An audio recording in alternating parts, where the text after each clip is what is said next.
Now, uploads are going to get a lot more consistent. I've moved to a work-at-home position within my company, so that is very good. Now that I'm at Oregon, I have a new job, and they offered me this one. It pays less, but, well, I work at home, and since I don't live at Florida, the cost of living is slightly lower here, so I can get by with a lower paycheck. So, off the bat, upload schedule, getting a lot more frequent. I still have to transfer over and do things, but today I decided to make a good old return to the channel's roots and do a top 10 video, which is top 10 of X. Today it's go anywhere vehicles. We all have a sort of sensation that we want to go places, right? We need something that we can daily drive, but we also want to explore. Like for me in Oregon, there are a lot of off-road trials that I would just love to explore. But I own two Prii. It turns out that rather than buying a Honda Element, which I really, really want, my parents said, hey, you can just have the RAV4, and they're buying a new Volvo. So that's going to be really nice for me, because I don't have to buy a new car, but I kind of really wanted the Element, but it'll be fine. So today, in celebration of that, we're just going to look at the best adventure vehicles that you can use as a daily driver or just to explore some paths. Now, you may notice that I have slightly less energy than usual in my videos. If that's okay with you, just let me know in the comments. So, yeah, let's get started off. The first vehicle is specifically the 2013 Volvo XC70. This is an amazing vehicle for off-roading. You can see it's very high off the ground and very stylish. Even on the lower trim levels, has amazing safety features. Now, I wouldn't call it very tech-forward, as since it's from 2013, you're not going to get a whole lot of tech and kit in the interior, only on the higher trim levels, but it's still a very good car even if you get the lower trim levels, and this will still make an excellent daily driver. Just to remind you of some of the benefits of a wagon, you get excellent storage space in the back, and because it's so long, that's why they call these an estate in England, or the UK and Australia, they're just so long you have so much space inside compared to a regular SUV, right? Volvo is one of the very few car manufacturers in the United States that manufacture wagons to foreign standards. You know, when you see a wagon in the U.S., after about 2005, it's usually just your average SUV with a little bump put on it, a little butt, the equivalent of one of those tonneau covers for your truck, and that's a wagon here. This is a proper estate, right? It's based off the V70, which is sold, of course, in Australia and the UK, and they made a special off-road version for, well, Australia and the UK, and we got both. So, yeah. Very nice. This is a listing. Now, it's going to be kind of a game where I don't tell you how much they cost until we look at the actual listing. I just want to make the prices in my videos, because usually I rattle off a price like under $10,000, and I say, oh, this car's under $10,000, and people are like, wait a minute, and they're kind of doubting my estimation. So we're going to go off real prices. Now, these are just random listings that I found. They don't pertain to anything price-wise. So you can see around the back here, very stylish. The back is very cute, I think. I really love the XC70. It's really practical. This one does have the interior screen. You control it. Overall, it's just a very nice screen, easy to use. You've got a shifter.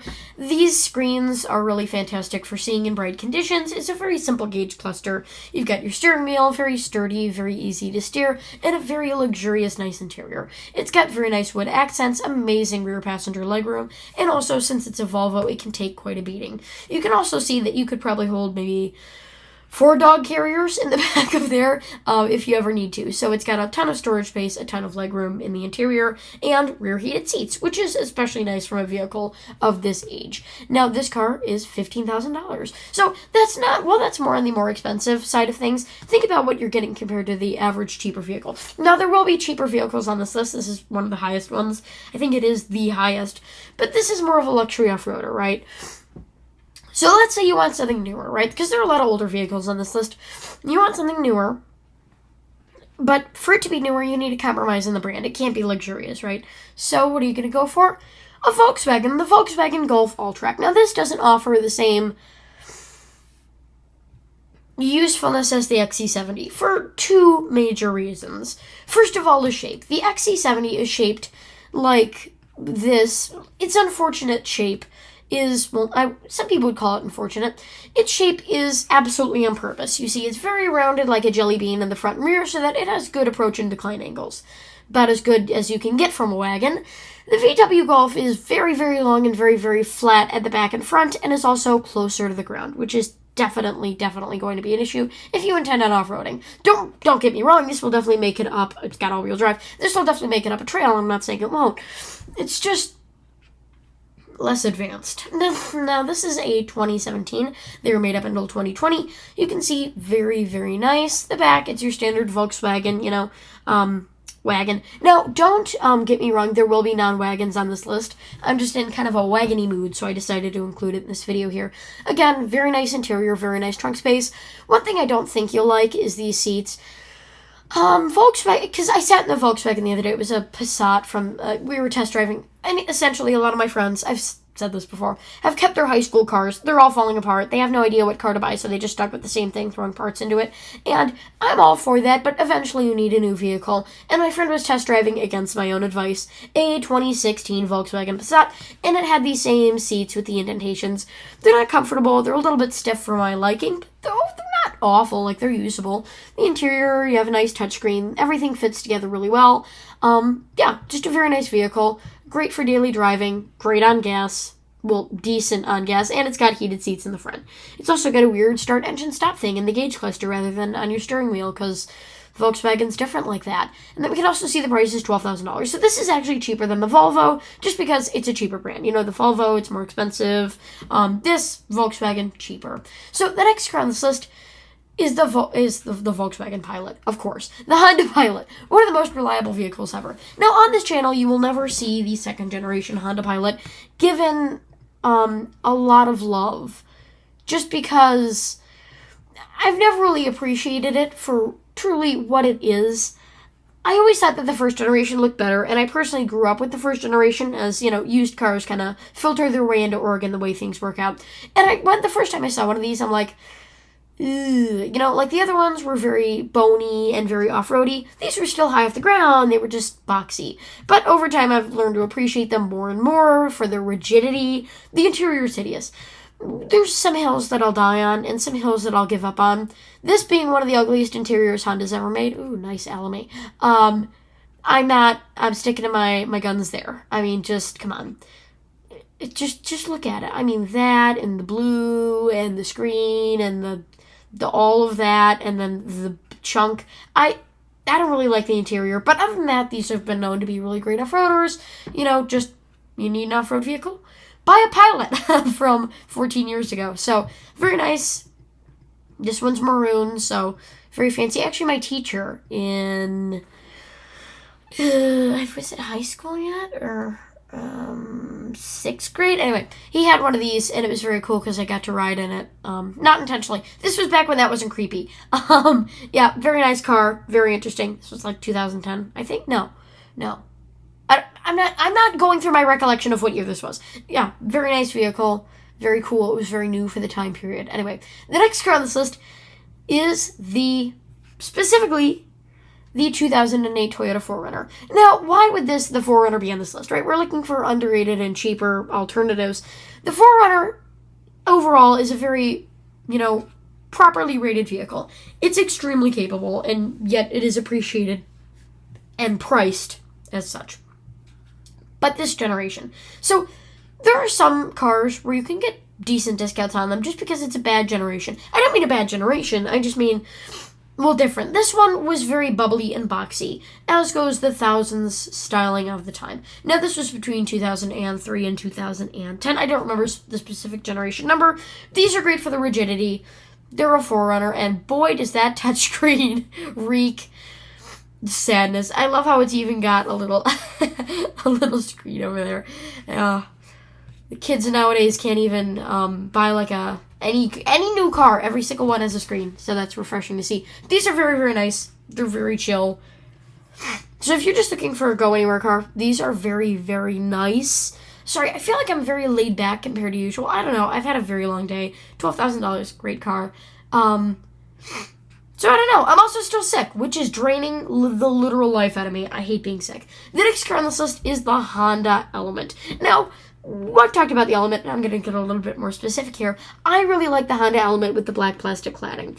But I think the second generation, or the facelifted version, can be good too if you're very specific. So this is a 2010, which means airbag recall. It's good on everything. You can just buy it and drive it. and you want the one with these hubcaps. You want to know why? You want to know what you're going to do. This is what you're going to do. Because this is one of the only cars that needs a little bit of shaping to be perfect for what you needed to do. So you're going to buy one of these with the hubcaps. Now you may think, Quokka, that's you're a moron, you're an idiot. Why would I ever buy anything with hubcaps? They're just going to fall off. I don't want a vehicle like that. Why would I ever do that? You're such a moron. Well, actually, no, because what you're going to do, when you buy this car, you're going to jack it up and you're going to take all four wheels off. Not at the same time, do one at a time. My friend actually was planning on doing this. This is at least the advice that I gave him, so I figured I'd include it here. You can take those wheel covers off and you're going to spray paint those steelies black. Absolutely black. Just that shiny black. Put them back on the car and boom. You know, they look stylish. They look great on the Element. And the rest of the car will stick up pretty well as you drive it and continue to drive it. So yeah, just take the hubcaps off, spray paint them black, and it looks really, really great. This isn't the Steelies, but they still are pretty great. And we all know why Steelies are fantastic because, how do I put this politely? You don't care anymore when you have steel wheels on because you know that you can buy them for a decent, like compared to the stock factory wheels that they don't make anymore and you have to have custom made from like hubcaps.com or whatever. That's nightmare scenario. These Steelies, I could go down to AutoZone and just buy a new set. If they're too big, it's fine. They're Steelies. Yeah, you're not expecting too much out of them. So yeah, great for off-roading. Just take the hubcaps off. The glories that lie with under the hubcaps are amazing. Now again, they hold up very, very, very well. $10,000. Pretty much what you're expecting. The next car on this list is from Subaru. They make some just amazing cars, and the Forester is no exception. Now, specifically, the 2013 Forester, for, well, a decent amount of reasons. First of all, the Forester this generation, was really old. Like, it just looked old. It looked very 1000s-y, and these wheels didn't help. They're very 1000s Subaru with more modern style. I don't think they got together. So in 2013, the only real year that they offered these really nice flowery wheels, which I really like you can see in there. I really do dig these wheels. Like, these are some of my favorite wheels. I think they look great in the car, and this is one of the only generations where that was available. So I would personally get a 2013. You can get like a 2007, whatever you're looking for. But yeah, that's personally what I would get. They also have some Steelies if you want them. That's not it, but they do. See, very nice vehicle. These are great. It's amazing for off-roading because, you can go anywhere. Very good adventure. And the newer Foresters are so nice. Subaru is very good at packaging the cars, which means they're just impossibly nice. And that means you don't really want to scratch them up too bad. This thing, you can just whistle and diesel it into whatever, really bring out your inner Lindsay Lohan, and you won't care about it too much. Great car, amazing, $6,000. What other car can you get for $6,000 that's all-wheel drive and a Subaru? Not many other cars. The next car on the list is the Toyota RAV4 from 2010. High off the ground, egg-shaped. No wonder this thing would be great for off-roading and adventuring. This one's black, steel wheels, pressed steel wheels, so they're even a little bit fancy. The interior, it's an interior. You sit down, and it's climate-controlled, and you can listen to the radio, and that's about it. But other than, what more else do you need? The interior car is really nice. You can fit a lot of crap in it, and it'll take a lot of abuse that you can throw at it. I've seen so many of these in Oregon, because picture this, right? When I was growing up, because I was born in 2005, so I reached competency around 2015. It's like 2015, or no, not 2015. It's like 2018, and you're starting to drive, right, for the first time, and your parents have all had Hondas or Toyotas, Japanese vehicles, and you want something that they had, but you don't have that much money. Boom, bing, bang, boom, 10-year-old Toyota, rip base. So many people drove these in high school. Not bad, $9,000. Also, people think I'm a fetus. I'm very surprised by that. Ooh, the sickness is leaving me as I'm making this video. I'm also just going to kind of rush through the last ones here. Mitsubishi Endeavor. Everyone loves the Endeavor. It's a great, fantastic, amazing vehicle. This is the useless SE trim. I don't get why there was an SE trim. Some vehicles like this don't really deserve an SE trim. Not because it's a bad vehicle, but because it's a Mitsubishi Endeavor.